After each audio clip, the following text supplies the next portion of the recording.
On May 17, the U.S. Department of Justice gave Robert Mueller a mission at once simple and daunting: investigate the Russian government's efforts to interfere in the 2016 U.S.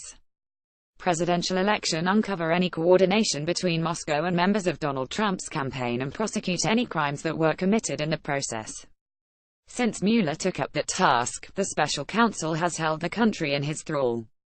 Backed by an independent budget, rare bipartisan support, and a team of veteran cops and prosecutors, he has made news even when he tried not to.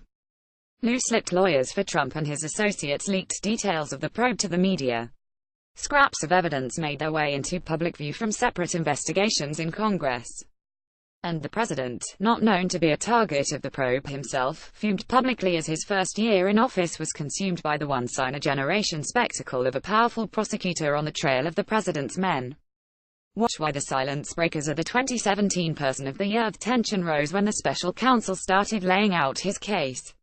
On October 30, Mueller charged Trump's former campaign chairman, Paul Manafort, and Manafort's deputy with money laundering and other crimes, and secured a plea deal and pledge of cooperation from a low-level campaign advisor.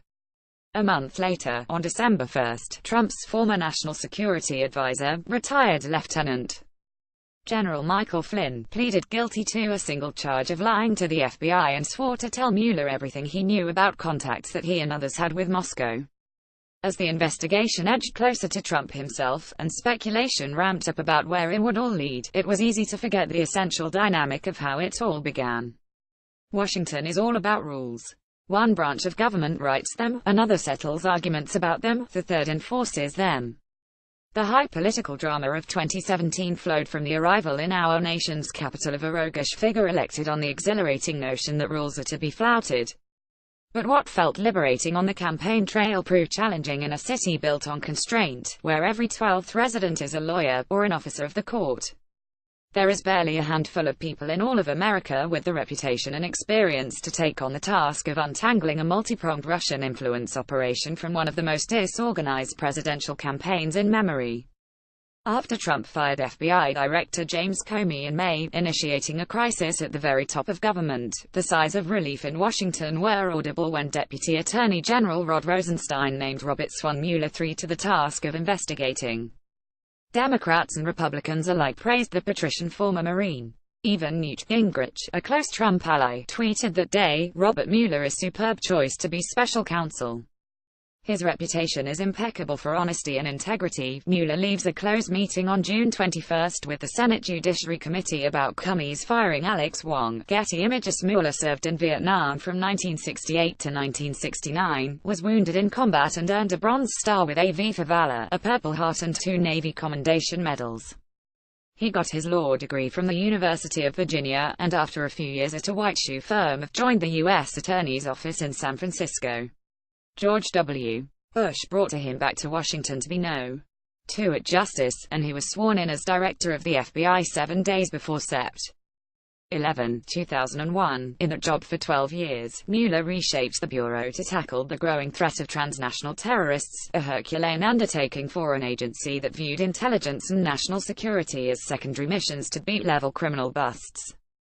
He crossed swords with the younger Bush's White House team, twice threatening to resign over matters of principle, once when Justice found a Bush eavesdropping program to be illegal, and again when Bush ordered him to give back to Congress evidence gathered on Democratic Representative William Jefferson, who was later convicted of bribery, racketeering and money laundering.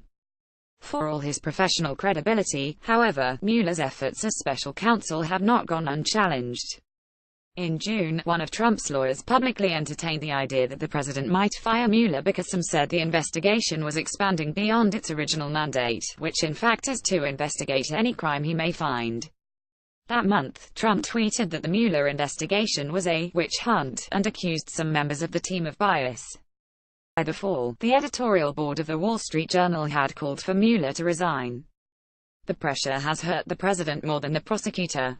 Mueller is a lifelong registered Republican, and many in the GOP revere him for his years of service.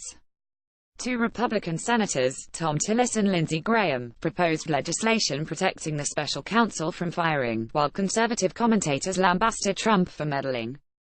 The heat over the probe may have permanently undermined Trump's relations with his own Attorney General, Jeff Sessions, whose decision to recuse himself from the Russia matters. Sessions had been a member of the Trump campaign, opened the door for Rosenstein's selection of Mueller.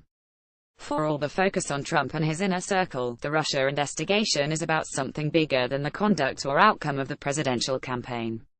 The U.S. intelligence community concluded, and still believes, that the primary goal of the Russian operation was to undermine faith in American democracy at home and abroad. Mueller is America's answer to that challenge, the personification of the idea that rule of law remains paramount, even, or especially, when it touches our core democratic processes and our most powerful government officials. Michael Zeldin, who worked directly for Mueller in Justice's criminal division in the early 1990s, says his old boss can be trusted to shoot straight no matter what he uncovers. If you've done something illegal that's worth prosecuting, he will find it and he will prosecute you, Zeldin says. But if you've done nothing that's worth prosecuting, he has the strength of character to decline to prosecute you. That's an important characteristic, especially in a special counsel who has a wide mandate. No one knows what the special counsel will discover, whether his probe will go further up the chain of power or peter out. What Robert Mueller has made abundantly clear already, however, is that whatever its divisions, the United States remains a nation governed by laws. With reporting by Molly Bell, Washington.